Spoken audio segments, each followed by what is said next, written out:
नमस्कार, स्वराजमध्ये आपल्या सर्वांचं मनपूर्वक स्वागत। आज आपण बघूयात अतिशय चविष्ट, खूप खमंग आणि खुसखुशीत अशा डाळपुऱ्यांची रेसिपी। अगदी चविष्ट ह्या डाळपुऱ्या होतात आणि एकदा बनवल्यानंतर 2 दिवस देखील टिकतात। डब्यामध्ये नेण्यासाठी किंवा सुट्यांमध्ये मुलांच्या खाऊसाठी अगदी मस्त पर्याय आहे। प्रवासामध्ये देखील ह्या मस्त टिकतात। चला तर मग बघूयात आता याची कृती। डाळपुरी बनवण्यासाठी सर्वप्रथम आपल्याला लागणार आहे अर्धी वाटी चना डाळ। अर्धी वाटी चना डाळ पाण्यामध्ये 4 ते 5 तासासाठी मी भिजत ठेवली होती। भिजल्यामुळे ही डाळ जरा जास्त वाटते आहे। आता ह्यातील पाणी आपण निथळवून घेऊ। पाणी निथळून झालं आहे। आता मसाल्यांचं एक वाटण करून घेऊ। त्यासाठी आपल्याला लागणार आहे 1 टेबलस्पून धणे,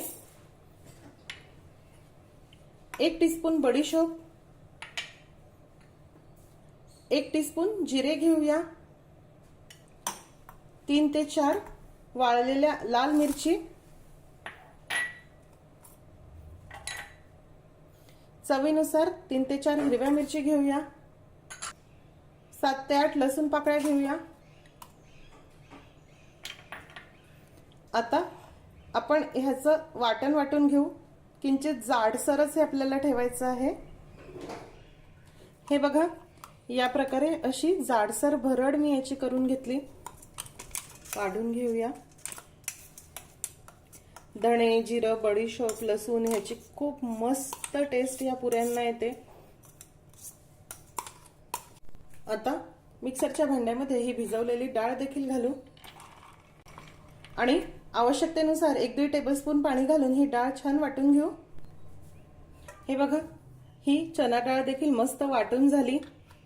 किंचित रवाळ ठेवली आहे। आता आपण ही काढून घेऊ। मुलांना पोळी भाजी व्यतिरिक्त काहीतरी लागत असते किंवा मुलांच्या डब्यामध्ये देण्यासाठी, प्रवासामध्ये देण्यासाठी देखील मस्त पर्याय आहे। ह्या पुऱ्या 2 दिवस खराब होत नाही, मस्त टिकतात। आता यामध्ये पाव टीस्पून हिंग घालूया। हिंग घातला की ह्या पुऱ्यांची चव खूप वाढते आणि पचायला देखील हलक्या होतात, कारण चना डाळीच्या पुऱ्या आहे। चिमूटभर हळद घालूया, 1 टीस्पून पांढरे तीळ, कोथिंबीर, चवीनुसार मीठ घालूया, 1 टेबलस्पून तेल, नॉर्मल टेम्परेचरचंच तेल घातलं आहे, गरम वगैरे नाही। आता आपण हे मिक्स करूया।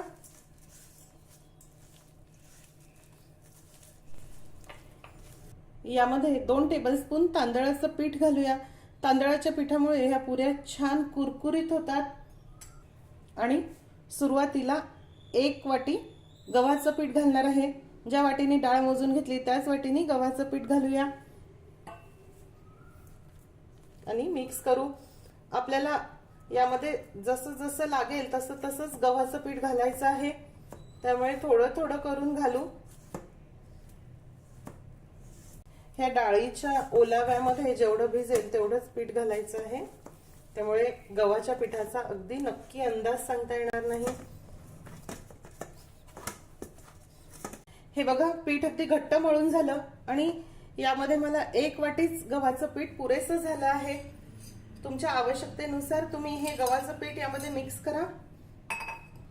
अगदीच थोडंसं तेल लावूया आणि पुन्हा 1 वेळा मळून घेऊ। यावर झाकण ठेवू आणि हे पीठ जरा मुरण्यासाठी आपण 10 मिनिट हे बाजूला ठेवून देऊ। साधारण 10 मिनिटांनंतर आता आपण हे पीठ 1 वेळा नीट मळून घेऊया।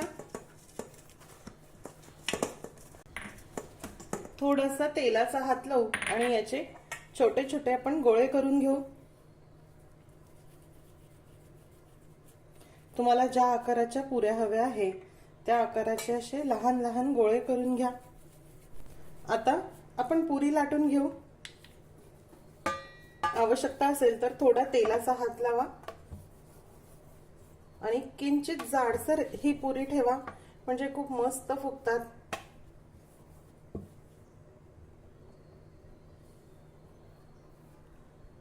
बघा, या पद्धतीने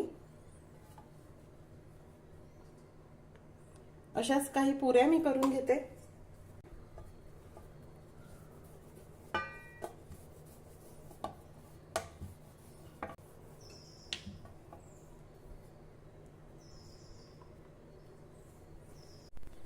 पुऱ्या तळण्यासाठी इथे मी तेल गरम करायला ठेवलं आहे।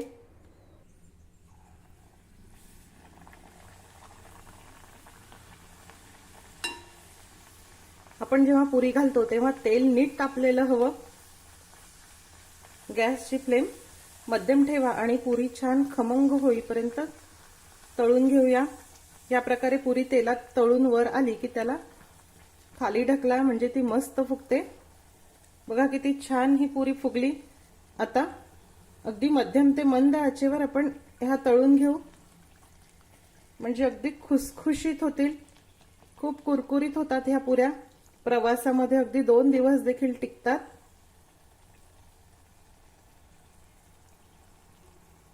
झाली ही तळून, आपण काढून घेऊया। रंग देखील बघा किती मस्त आलाय। अशा सर्व पुऱ्या मी तळून घेते।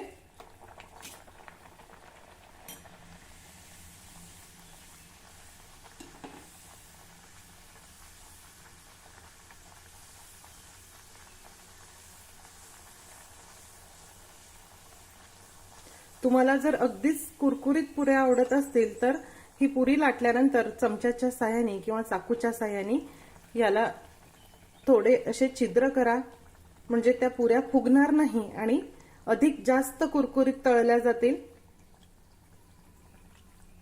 बघा ही पुरी देखील किती मस्त फुगली।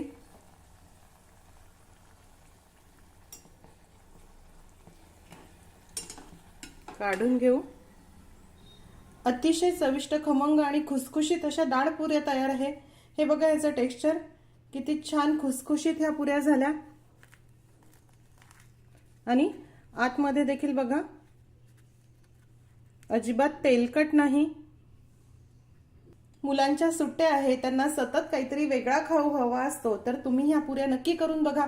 शाळेच्या दिवसामध्ये देखील डब्यामध्ये देण्यासाठी अगदी मस्त पर्याय आहे। खूप चविष्ट ह्या पुऱ्या लागतात आणि प्रवासामध्ये देखील तुम्ही 2 दिवस ह्या पुऱ्या नेऊ शकतात, अजिबात खराब होत नाही। पुऱ्या तुम्ही दह्याबरोबर, सॉस बरोबर, हिरव्या चटणी बरोबर खाऊन बघा, मस्त लागतात। आजची रेसिपी आपल्याला कशी वाटली हे मला जरूर कळवा। रेसिपी आवडल्यास रेसिपीला लाईक करायला व शेअर करायला विसरू नका। माझ्या चॅनलला देखील नक्की सबस्क्राईब करा।